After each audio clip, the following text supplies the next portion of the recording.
것을 경험하게 될 겁니다. 물론 평안하게 살아가시는 분들도 있죠. 그러나 우리가 상대적인 것 같아요. 우리 안에 여러 가지에 가지고 있는 저분은 참 편안할 거야. 가진 것도 많고 건강하고 또 부족함이 없는 그런 모습을 보면서 우리는 그런 마음을 갖지만 우리는 그 사람들만이 가지고 있는 아픔들이 있다라는 것이죠. 어린 아이도 엄마 나 오늘 죽을 것 같아. 너무 힘들어. 그러고 들어보면 별것도 아닌데 그런데 그 아이에게는 이것이 그에게 있어서 지금 이 순간 가장 힘든 시간들인 거죠. 각자의 여러 모양으로 각자가 가지고 있는 어려움과 위기가 있는 거죠. 그럴 때 많은 대부분의 사람들은 이 어려운 이 위기 앞에서 많이 초조해하고 또 불안해합니다. 이것이 계속 반복적인 우리의 삶의 태도인 것 같고요. 그러다 보니까 우리는 이것이 당연한 것처럼 그냥 느끼며 살아가는 거예요. 그래서 불안하면 초조해지면 분내기도 하고 속상하기도 하고 그리고 그 혈기를 드러내기도 하고 여러 모양으로 우리는 그것들을 표출해내죠. 그런데 이렇게 매사에 계산하고 이렇게 재보면서 우리가 이렇게 염려하고 살아가는 것은 바로 미래에 대한 불확실성과 우리의 결핍 때문에 그런 거죠. 때로는 우리 좀 더 깊이 들어가면 우리의 상처 때문에 그런 거죠. 그런데 이러한 모습이, 이러한 염려와 근심하는 모습이 신앙인으로서 정말 바람직한 모습일까? 우리 이 질문을 한 번씩 던져봐야 한다는 거죠. 마태복음 6장을 보면 31절로 32절에 염려하여 이르기를, 예수님이 그런 거죠. 예수님이 염려하여 이르기를 무엇을 먹을까? 무엇을 마실까? 무엇을 입을까? 염려하지 말라. 이는 다 이방인들이 구하는 것이라. 무슨 뜻일까요? 염려하고 초조해하고 불안해하는 것은 신앙인들의 참 모습이 아니라는 것이죠. 다르게 표현하면 좀 죄송스럽지만 염려는 불신앙의 표현이라고까지 얘기할 수 있습니다. 믿음의 진정한 외적 표현을 우리는 그러면 무엇이라고 말할 수 있을까요? 이 말을 그대로 적용해 보면 우리는 항상 어떠한 상황 속에서도 여유롭고 담대함으로 반응하는 이러한 것이 믿음이라고 말할 수 있다는 것이죠. 요한복음 16장 동일하게 33절에 이것을 너희에게 이르는 것은 너희가 내 안에서 평안을, 여유를, 담대함을 누리게 하려 함이라는 거예요. 왜? 그 이유는 세상에서 너희가 환난을 당하나 담대하라. 내가 세상을 이겼다라고 얘기하는 거거든요. 여러분, 우리에게 약속하신 하나님의 말씀이에요. 우리 안에 계속적으로 염려와 근심이 올 때 우리는 그 현실과 미래와 그리고 불확실성 속에서 우리가 계속 들어가는 것이 아니라 계속적으로 그것을 증폭시켜서 그 불안한 상황 속에 계속 우리가 밀려 들어가는 것이 아니라 그곳에 무엇을 대라는 거예요? 예수 그리스도를 대라는 거죠. 예수 그리스도의 생각을, 예수 그리스도의 마음을, 예수 그리스도의 약속을 거기에 그대로 대입해 바라는 것이죠. 그러면 우리 안에 뭐예요? 평안이 올 거라고 얘기하는 거예요. 우리가 한 예를 본다면 사도 바울의 고백을 보면 좀 더 알 수 있죠. 사도 바울이 고린도후서 11장 23절 이하로 내가 수고를 넘치도록 했다라고 얘기해요. 근데 이 수고는 다른 말로 하면 고난이에요. 고통이에요. 번민이에요. 힘듦이에요. 이러한 것들이 포함되어 있죠. 왜냐하면 그 이유로 보면 내가 옥에도 갇혔고 내가 수없이 매를 맞았다는 거예요. 그래서 40에 하나 감한 매를 5번이나 맞았다는 거예요. 도리도 맞아서 거의 죽었다고 사람들이 내버렸잖아요. 파선해요. 배를 타고 가다가 배가 깨어지고 고장나고 멈추게 되는 그런 일들을 수없이 듣고 폭풍 가운데 그가 고통 가운데 있는 상황들도 있었죠. 그것을 3번이나 당했다고 얘기해요. 강의 위험과 강도의 위협과 광야의 위험과 바다의 위험과 그리고 수고하고 애쓰고 여러 번 자지 못하고 줄이고 목마르고 굶고 좁고 헐벗었던 그 삶의 여정을 낱낱이 고백하거든요.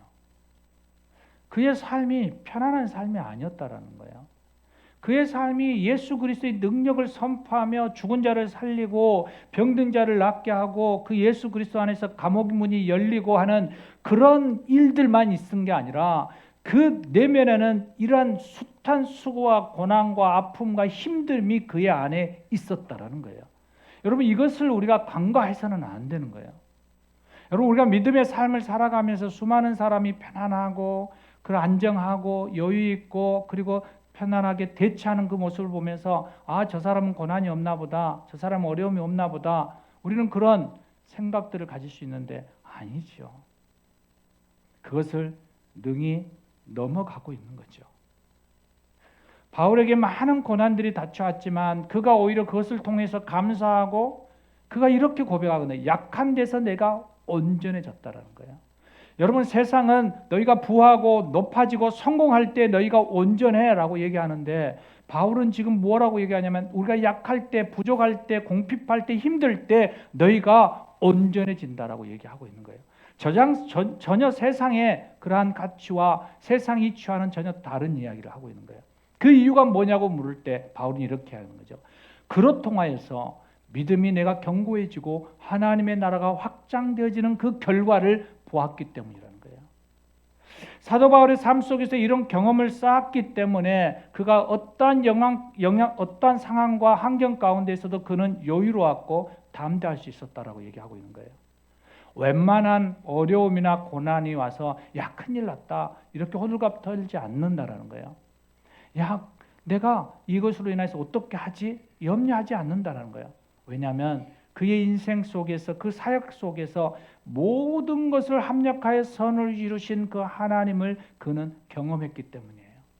그래서 그는 그 상황 속에서 평안을 누릴 수 있었고 당당하게 그 고난과 직면할 수 있었던 그 능력이 있는 거예요. 그래서 내가 모든 것을 할 수 있다라고 얘기하는 거죠. 모든 것을 할 수 있다라는 믿음. 합력하여 선을 이루시는 그 하나님을 신뢰하는 그 마음 속에서 그 믿음과 신뢰함 속에서 그는 그의 삶을 나아가고 있었던 거예요. 사랑하는 여러분, 오늘 본문 11장을 보면 예수님이 행하신 7번째 표적 중에 마지막 표적이 나와요. 바로 나사로의 부활이거든요. 예수님이 이 표적을 통해서 나사로의 부활이 곧 자신의 부활이라고 가르치고 싶은 거예요. 그리고 믿는 이들에게 부활을 직접 눈으로 이렇게 보면서 어떻게 해요? 너희가 꼭 기억하기를 원하는 거예요. 그래서 내가 부활할 때 예수님이 정말 부활했구나라는 것을 너희가 인지하게끔 만들고 싶은 거예요. 다시 말하면 죽음의 고통을 넘어서 부활의 믿음을 갖게 하고 싶은 거예요. 여러분, 십자가 없이 영광이 없듯이 고난 없이 우리 안에 성장이라는 것은 일어날 수 없어요. 오늘 본문을 보면 그의 누이들인 마르다와 마리아가 꽤 굳건한 믿음의 소유자였다라는 것을 우리가 알 수 있어요. 오늘 본문에 보면 그러나라는 거예요. 그런데 무언가 아쉬움이 남아요. 아쉬움이. 21절에 보면 마르다가 예수께 여짜오되 주께서 여기 계셨더라면 내 오라비가 죽지 아니하였겠나이다. 32절에 마리아가 와서 예수님께서 계신 곳에 온 거예요. 그리고 예수님을 배웠고 그 발 앞에 딱 엎드려서 주께서 여기 계셨더라면 내 오라비가 죽지 아니하겠나이다. 동일한 이야기를 해요. 그들의 믿음은 지금 이런 얘기죠. 주님이 이곳에 계셨더라면 나의 오빠, 나의 동생 나사로가 죽지 않았을 것입니다. 여러분, 이건 대단한 믿음 아닌가요? 많은 사람들이 환경에 순응하면서 적당한 합리성을 찾아가는 이 반면에 그녀들은 어떻게 얘기하나요? 예수님만 함께 하시면, 예수님이 그 현장 가운데 있기만 하면 더 이상 어떤 문제가 일어날 수 없고 그것은 당연히 해결될 수 있는 그런 믿음이에요. 어떤 상황 속에서도 예수님이 나와 함께 하시면 나는 그것을 넘어갈 수 있다라고 고백하는 거거든요. 그런데 예수님은 여기에 만족하지 않아요. 왜? 예수님은 곧 떠나실 거거든요. 예수님은 그들과 계속 있을 수 없거든요. 그러니까 당연히 예수님은 만족할 수가 없죠. 내가 없어도 너희가 이 믿음을 지켜야 한다는 거예요. 그러려면 어떻게 하는 거예요? 내가 누구인지를 너희가 잘 알아야 된다는 거예요. 좀 더 내가 어떤 사람인지, 내가 어떤 존재인지 너희가 할 때 성숙한 믿음으로 자라난다는 거예요. 그래서 예수님께서 마르다에게 이렇게 도전해요. 25절 26절에요. 예수께서 이르시되 나는 부활이요 생명이니 나를 믿는 자는 죽어도 살겠고 살아서 나를 믿는 자는 영원히 죽지 아니하리라. 이것을 내가 믿느냐? 이렇게 생각하는 거예요. 부활이 먼 미래에 일어날 일이 아니라 지금 내 삶에 일어날 것이라고 믿는 이 역동적이고 현재적인 믿음을 내가 가지고 있느냐라는 거예요. 지금 마리아와 마르다는 미래적인 그런 믿음인데 그렇게 할 거예요. 막연한 거예요. 여러분 우리의 믿음도 좀 들여다보면 이런 거거든요. 하나님 그렇게 해주실 거야. 뭐 당연히 하나님 좋게 해주시겠지. 아니면 말고. 그러면 내가 하면 되지 뭐. 여러분의 믿음에 대체적으로 고백하고 나아가는 것들을 보시면 미래적인 거잖아요. 그렇게 할 거야. 그렇게 되겠지. 막연함이에요. 막연함. 하나님께서 지금 예수님께서 말씀하고 있는 것은 그런 막연함과 미래적인 것이 아니라 지금 너의 삶, 그 현장, 그 자리에서 나를 믿었고 나와 함께 가자라고 얘기하는 거죠. 여러분 마르다에게 이런 질문을 하신 이유가 24절과 22절과 24절을 보면 좀 더 구체적으로 볼 수 있어요. 미래의 부활이 아니라 현재의 삶 가운데에서 너의 동생 나사로가 살아날 거야. 그런데 너에게는 이 믿음이 없구나라는 거예요. 없구나. 그러니 너가 이번 사건을 통해서 그 믿음을 갖기를 원해 라고 얘기하는 거죠. 여러분 우리에게 고난과 어려움들이 오는 것은 바로 우리의 믿음의 연약함들을 더 성장시키고 성숙시키기 위한 하나님의 놀라우신 섭리와 은혜라는 것을 고백해야만 합니다. 오늘 본문 36절에 보면 예수님이 눈물을 흐르는 장면이 나오거든요. 유대인들이 예수님의 눈물을 흘리는 것을 보고 이렇게 얘기해요. 예수께서 눈물을 흘리시더라. 이에 유대인들이 말하되 보라 그를 얼마나 사랑하였는가. 지금 나사로를 얼마나 사랑하였는가. 과거형이에요. 과거형. 하나님의 사랑이 과거였기에 그 사랑이 지금 어떻게 됐다는 거예요? 중단되었다는 거예요. 그래서 나사로가 죽었다는 거예요. 고난이 왔다는 거예요. 더 이상 그분이 우리를 사랑하지 않고 과거의 추억에서 아픔만 상처만 남아있다라고 얘기하는 거예요. 여러분에게도 하나님은 그렇습니까? 여러분의 예수 그리스도는 여전히 미래적이고 과거의 그러한 예수님이십니까? 지금 현재 여러분이 서 있는 그 자리에 그 현재성을 가지고 예수님을 여러분 만나며 그 예수님의 일하심과 그 예수님이 말씀하시고 그 예수님이 바라고 그 원하시는 것들을 여러분 삶 속에서 지금 경험하고 살아가고 계십니까? 그렇다면 여러분의 사랑, 그 하나님의 사랑, 예수 그리스도의 그 사역은 여전히 과거에 머물러 있거나 미래에 막연한 기대치를 가지고 있는 거죠. 우리의 삶 가운데 그 주님을 만나야 하는 거죠. 예수님께서 바울이 로마서 8장을 통하여서 이렇게 얘기하는 거죠. 어떤 피조물이라도 예수님 안에 있는 하나님의 사랑에서 끊을 수 없다. 끊을 수 없다. 뭐예요? 현재성이에요. 지금 현재 그들 안에 그 하나님의 사랑에서 우리를 끊을 수 있는 것, 과거에도 현재에도 미래에도 그 어떤 것도 존재할 수 없다. 하나님은 여전히 우리를 사랑하고 있다는 거예요. 그래서 예수님은 지금도 사랑하는 나사로를 일으키기 위해서 어디로 가시나요? 현재성을 가지고 그 현장 가운데 서서 돌을 옮기러 그 무덤으로 가는 거예요. 나사로가 다시 살 것을 믿지 않는 사람, 함께 예수님과 동행하지만 막연하게 예수님을 믿고 따라가는 마르다, 그이가 이렇게 이야기해요. 예수님, 지금 내 동생 나사로가 죽은 지 나흘이 되었어요. 시체가 썩어요.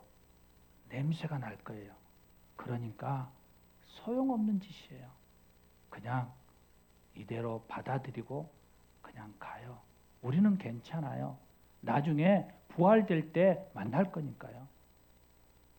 나중에 다 해결될 거니까요. 시간이 지나면 다 괜찮아질 거예요. 그러니까 너무 애쓰지 마세요 라고 얘기하는 거예요. 여러분 우리의 삶도 그렇잖아요. 우리의 삶도 내가 이해되지 않고 납득되어지지 않고 가능성이 없으면 그냥 주님 괜찮아요. 그냥 이렇게 주님 믿으면서 그냥 살아가며 견딜 수 있어요. 이겨낼 수 있어요. 이것도 수위 지나갈 거니까요.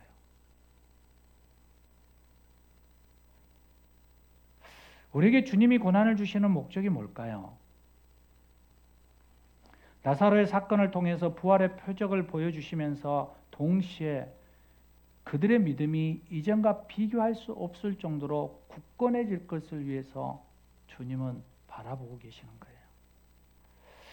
그래서 15절에 예수님께서 이렇게 얘기하거든요. 내가 거기 있지 아니한 것을, 그러니까 내가 나사로가 죽은 그 현장에 있지 아니하고 지금 이틀 동안 이렇게 머뭇거리며 여기에 유하고 있는 것이 내가 기쁘다는 거예요. 왜?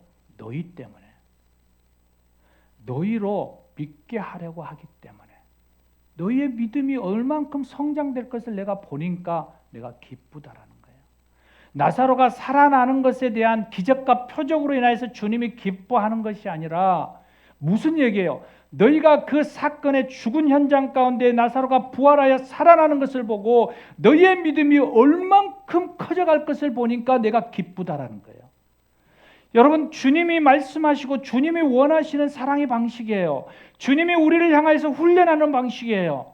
무조건 잘해, 무조건 너희가 편안하기를 바래, 너 건강하기를 잘해, 잘 될 거야 라고 아닌 것이 아니라 때로는 고난이 올 거야.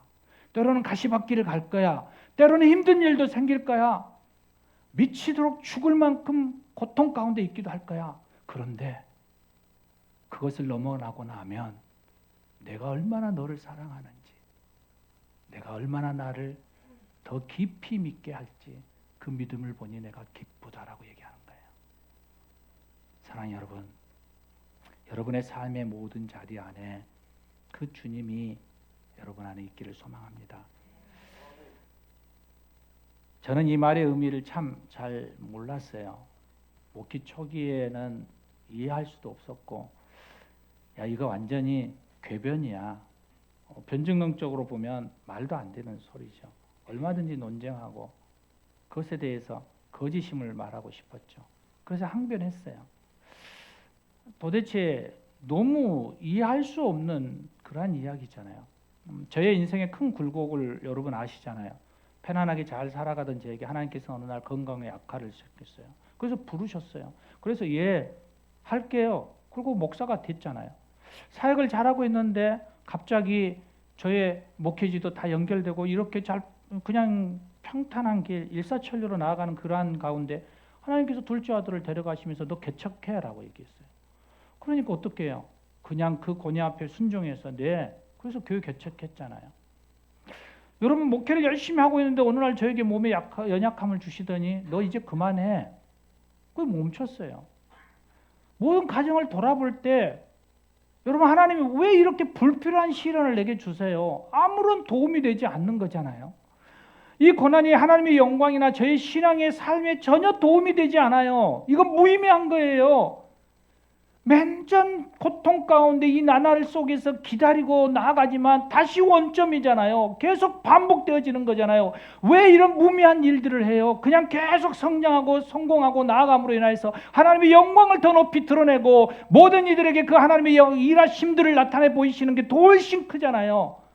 왜 그런데 자꾸만 반복적으로 원점으로 돌아가고 다시 원위치 하고 다시 아무것도 없는 그 자리에 서게 하세요. 이해할 수 없는 그러한 모습이었죠. 그런데 여러분 어느 날 저를 돌아보니까 그 상황을 지나가면서 하나님을 신뢰하는 마음이 달라지는 거예요. 주님을 믿는 그 믿음의 고백이 점점 내 안에 달라지고 있는 거예요. 1년의 이 고통 가운데에서 나는 불필요한 줄 알았는데 그 고난을 통해서 하나님의 신실하심과 경이로움을 제 안에서 계속 고백하고 이해하고 그것을 하나님 앞에 올려드리고 있는 그 놀라움의 그 자체를 제가 깨닫게 된 거예요. 그러면서 이렇게 고백하는 거죠. 내가 가는 길을 그가 아시나니 그가 나를 단련하신 후에 내가 순금같이 나아오리라. 이 말씀이 이해가 되는 거예요. 여러분 저의 삶 가운데 제가 어떻게 예수님을 그렇게 신뢰하며 살아갈 수 있겠습니까? 제가 여러분들에게 감히 어떻게 나는 하나님을 120% 신뢰합니다라고 고백할 수 있을까요? 저 그런데 진짜로 그렇게 고백해요. 제 삶 속에서 하나님을 100% 신뢰하면서 살아가요.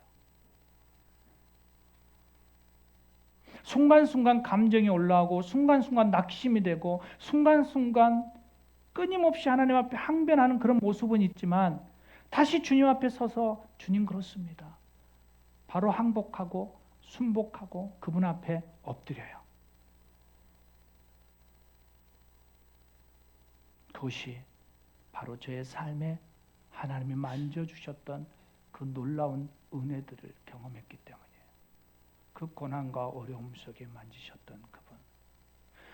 그 주님이 나의 목자이시며 그분으로 인하여서 내가 살아가는구나라는 걸 처절하게 깨달았기 때문이에요. 사랑하는 본성가족 여러분, 죽음이라는 이 절망 가운데 슬퍼 모든 사람들 앞에 갇혀 있을 때 예수님이 말씀하신 거예요. 나사로야, 나오라. 목자의 음성을 들은 주님의 양 나사로는 수족을 배로 동인 채로 무덤에서 살아나와요. 그리고 그것을 보고 많은 유대인들이 믿었더라. 누구를? 예수님을. 이렇게 나열되고 있어요. 이 표적의 한가운데 있었던 나사로를 비롯한 마르다와 마리아는 어땠을까요? 그들의 신앙은 어땠을까요? 그 전과 나사로가 나의 사랑하는 형제가 살아나는 그 현장 앞에 실제로 그것을 경험한 그들의 믿음은 어떻게 되었을까요? 사랑하는 여러분, 저와 여러분이 이 현장 가운데 서 있기를 소망합니다. 주님은 우리에게 이렇게 말씀하세요. 44절에 풀어 놓아 다니게 하라. 예수님을 믿기는 하지만 여전히 각오 속에 숨어 자책하고 상체의 미래의 불안전한 그 속에서 우리가 염려하고 근심하고 있는 우리 안에 갇혀져 있는 상처로 인하여서 예수님을 바라보지 못하고 문제에 갇혀 낙심하고 있는 사람들을 향하여서 너희가 경험한 그것을 가지고 그들을 풀어놓아 자유하게 해줘라고 얘기하고 있는 거예요. 자기 구원과 부활의 기쁨에 만족하지 말고 지금도 죽음의 동굴에 갇혀있는 사람들에게 다가가서 너가 경험한 그 예수 그리스도 그 복음 앞에 나아가 그들의 무덤에서 그들에게 나오라고, 그들을 통하여서 갇혀있는 그들의 생각과 사상과 그들의 모든 삶의 안에서 경험된 부정적이었던 그 모든 시각들을 풀어 너희가 그 예수 그리스도 안에 그들을 자유케 해주어 라고 말씀하고 있는 거예요. 사랑하는 여러분, 그 일을 하기 위해서 우리가 주님을 경험해야 해요. 그 일을 하기 위해서 우리가 하나님을 더 깊이 알아가야만 한다라는 것입니다. 사망의 무덤에서 나와라. 여러분, 이 말씀 앞에 우리가 반응하며 나아가기를 원합니다. 예수님의 사랑은 과거나 지금이나 미래, 현재, 앞으로 언제든지 변함없이 여러분과 함께 하고 있음을 믿으십시오. 그리고 이렇게 말씀하시는 전능자의 음성을 여러분 듣기를 바랍니다. 사랑하는 자들아, 낙심과 절망의 무덤에서 나오라. 학대와 결핍의 무덤에서 나오라. 불신과 의심의 무덤에서부터 나오라. 그 주님은 여전히 우리에게 말씀하고 있는 거예요. 내가 그 자리에서 이제 나왔다라는 거예요. 내가 너희를 그 무덤에서부터 장사시키고 그곳은 빈 무덤이 되었다라고 우리에게 말씀하고 있는 거예요. 왜 그런데 그 빈 무덤 속에서 너희가 그렇게 사로잡혀 갇혀 있느냐라고 얘기하는 거죠. 사랑하는 여러분, 주님의 사랑은 예나 지금이나 앞으로도 변하지 않을 것입니다. 단지 그분의 사랑과 방식과 타이밍이 다를 뿐입니다. 그분의 사랑은 과거형에 멈춰 있는 것이 아니라 지금도 동일하게 우리의 삶의 현장 가운데에서 역사하고 있다는 것을 기억하기를 원합니다. 여러분의 삶 가운데에서 각자의 무덤에서부터 이제 나오십시오. 주님의 이름의 권세가 얻을수록 이 사망의 저주를 깨트리고 예수의 이름으로 여러분 자신이 풀어나고, 그리고 다른 사람들에게 그 자유를 선포하며 그들의 묶여있고 그들의 갇혀있는 모든 부분들을 풀어 헤쳐줄 수 있는 저와 여러분의 삶이 되시기를 주의 이름으로 간절히 축원합니다. 우리 함께 기도하시겠습니다. 이 시간 우리 하나님 앞에 좀 기도하며 나아가고 싶습니다. 그렇습니다. 매 순간순간 나도 이 죽음의 무덤에 갇혀 있습니다. 주님 구원받았다라고 얘기하고 나오지만 여전히 배로 동여 있는, 그래서 자유치 못하고 묶여서 바둥바둥하며 살아가고 있는 나의 현실의 모습입니다. 주님 이 시간 말씀 의지하고 나옵니다. 깨트립니다. 풀어헤칩니다. 주님 이 시간 나를 주의 이름으로 현재성인 지금도 나와 함께 하시며 나를 주장하시고 나를 사랑하시고 나를 자유케 하시는 그 예수의 이름으로 내가 자유를 선포합니다. 오늘 이 마음을 가지고 하나님 앞에 기도하며 나아가겠습니다. 오 주님 그렇습니다. 오 주님 그렇습니다. 오 주님 그렇습니다. 주님 나를 자유케 하여 주시옵소서. 세상의 가치와 그 무덤과 같은 그 죄책감으로 아버지 하나님의 성공과 아버지 하나님의 잘되어야만 하는 그 부담감으로 아버지 하나님 주님을 바라보지 못하고 주님의 그 놀라운 일들을 아버지 하나님의 경험하지 못하고 나아가는 나를 불쌍히 여기시고 아버지 이 갇혀있는 무덤에서부터 나를 꺼내 주시옵소서. 아버지 하나님 나의 신념과 생각과 사상 가운데 묶여있는 이 베옷을 풀어헤치고 자유케 하여 주시옵소서. 주님 내 안에 오셔서 아버지 하나님 주님의 그 사랑을 느끼며 자유를 선포하며 나아가게 하여 주시옵소서. 오 할렐루야 하나님 감사합니다. 하나님 그렇습니다. 주님을 통하여 자유를 선포합니다. 이제는 갇혀있는 모든 것에서부터 자유케 되었음을 선언합니다. 주님 나의 모든 삶에 믿음으로 예수 그리스도 앞에 나아가고 그 주님의 마음으로 그 주님의 약속을 의지하며 오늘도 꿋꿋하게 여유롭고 담대하게 평안을 누리는 삶이 되게 하여 주시옵소서. 우리 주 예수 그리스도 이름으로 기도드립니다. 아멘. 아멘. 이 시간 우리 함께 또 오늘 첫째 주에서 성찬 예식 좀